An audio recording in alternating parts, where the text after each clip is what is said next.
Polytechnic कॉलेजों में admission लेने वाले बहुत सारे स्टूडेंट्स का सपना होता है कि एडमिशन के तुरंत बाद अगर मुझे हॉस्टल मिल जाए तो मैं अपने पॉलिटेक्निक कोर्स की पढ़ाई जल्द से जल्द शुरू कर पाऊँ। लेकिन ऐसा होता नहीं है स्टूडेंट्स। देखिए, हॉस्टल लेना अपने आप में एक बहुत बड़ा चैलेंजिंग टास्क होता है। बहुत ही कम स्टूडेंट्स को हॉस्टल अलॉट होता है और हॉस्टल अलॉट होने के लिए कुछ शर्तें होती हैं। अगर आप उन शर्तों को मानते हैं तो आपको हॉस्टल अलॉट हो जाएगा। तो आज की ये वीडियो आपको हॉस्टल के बारे में पूरी जानकारी देगी और अगर आप एक ऐसे स्टूडेंट हैं जो पॉलिटेक्निक कॉलेजों में हॉस्टल की तलाश में हैं तो आपको ये वीडियो हॉस्टल भी दिला के रहेगी। सो आइए स्टूडेंट्स, अपनी इस वीडियो की शुरुआत करते हैं।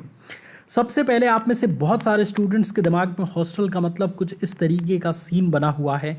तो मैं आपको क्लियर कर दूं स्टूडेंट्स कि अगर आप किसी प्राइवेट कॉलेज में या किसी अच्छे एडेड कॉलेज में एडमिशन लेते हैं तो आपको इस तरीके की व्यवस्था मिलती है। लेकिन अगर आप किसी गवर्नमेंट कॉलेज में अगर एडमिशन लेते हैं तो आपको कुछ गिनी चुनी ही व्यवस्था मिलती है, जो कि आपकी स्क्रीन पे मैं दिखा रहा हूँ। देखिए, जो सच्चाई है वो मैं आपको बता रहा हूँ, क्योंकि मैंने भी अपना polytechnic course government polytechnic Ghaziabad, जो कि यूपी का टॉप 3रा कॉलेज है, वहाँ से किया है। तो जो चीज़ें एकदम रियलिटी हैं वो आपको मैं यहाँ पे बता देता हूँ, ताकि आगे चल के आपके साथ धोखा ना हो सके।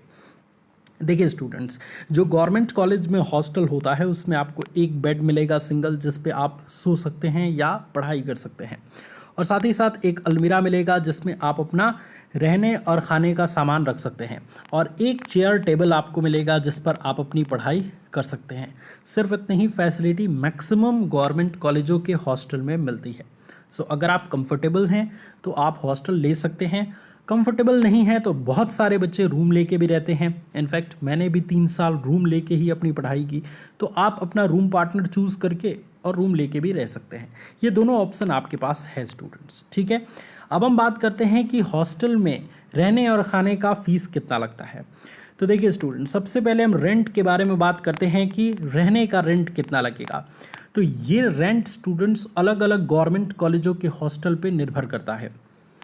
ये रेंट आपका 2000 से लेके 2500 रुपये पर ईयर का हो सकता है, ठीक है। अब ये डिपेंड करता है कि आपके मतलब हॉस्टल में फैसिलिटी किस प्रकार की दी जा रही है।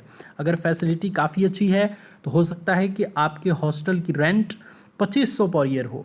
अगर फैसिलिटी उतनी नहीं है तो 2000 पर ईयर हो। मतलब इसी बीच में मैक्सिमम गवर्नमेंट कॉलेज के रेंट होती है हॉस्टल की, ठीक है। और हॉस्टल में जहाँ से आपको खाना मिलता है उसे मेस बोलते हैं। तो मेस की फ़ीस जो होती है वो भी अलग अलग गवर्नमेंट कॉलेजों में अलग अलग होती है। तो इसकी फ़ीस स्टूडेंट्स 2000 से लेके और 4000 के बीच होती है। डिपेंड करता है कि आपको खाने की व्यवस्था कैसे मिलती है। और ये पर ईयर की नहीं होती स्टूडेंट्स, ये पर मंथ की होती है। सो ये पॉइंट आप याद रखिएगा। जो रेंट होता है रहने का, हॉस्टल का चार्ज, वो 2000 से 2500 रुपये पर ईयर का होता है। लेकिन खाने का चार्ज जो होता है वो 2000 से 4000 रुपये पर मंथ होता है। सो ये पॉइंट आप याद रखेंगे। बहुत सारे स्टूडेंट इस पॉइंट को लेके काफ़ी ज़्यादा परेशान थे। सो आई होप कि उनका डाउट आज क्लियर हो चुका होगा, ठीक है। इसके अलावा हम बात करते हैं कि हॉस्टल मिलता कैसे है। देखिए स्टूडेंट, जब भी आप एडमिशन लेने जाएंगे तो एडमिशन के समय आपको वहाँ के टीचर्स से पूछना पड़ेगा कि क्या हॉस्टल की फैसिलिटी यहाँ पे अवेलेबल है।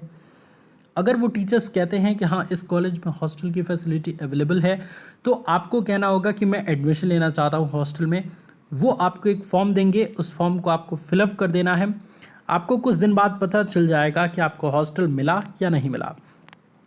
जो हॉस्टल होता है स्टूडेंट्स, वो कुछ चीज़ों पर डिपेंड करता है। मतलब आपको हॉस्टल मिलेगा या नहीं मिलेगा, ये चीज़ें कुछ बातों पर डिपेंड करती हैं।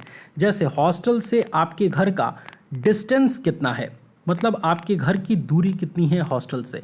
अगर वो ज़्यादा होती है, फॉर एग्जांपल 500 किलोमीटर से भी ज़्यादा होती है, तो हो सकता है कि आपको पहले राउंड में ही आपको हॉस्टल अलॉट हो जाए। और दूसरी चीज़ कि रैंक पर भी निर्भर करती है। मान लेते हैं स्टूडेंट्स की 2 स्टूडेंट हैं, स्टूडेंट ए और स्टूडेंट बी, जिनकी हॉस्टल से दूरी लगभग समान है। एक की 490 किलोमीटर और एक की 500 किलोमीटर।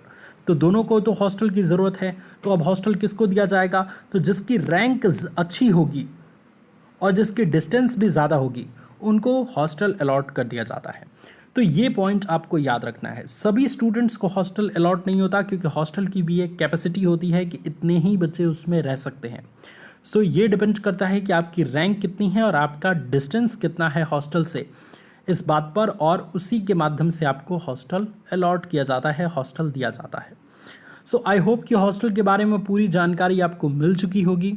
अगर आप एक ऐसे स्टूडेंट हैं जो हॉस्टल के बारे में कुछ और जानना चाहते हैं या पॉलिटेक्निक कॉलेजों के बारे में कुछ और जानना चाहते हैं तो आप कमेंट में मुझे ज़रूर बताइए, मैं उसके ऊपर एक डिटेल वीडियो लाने की पूरी कोशिश करूँगा। Thank you so much students for watching this video.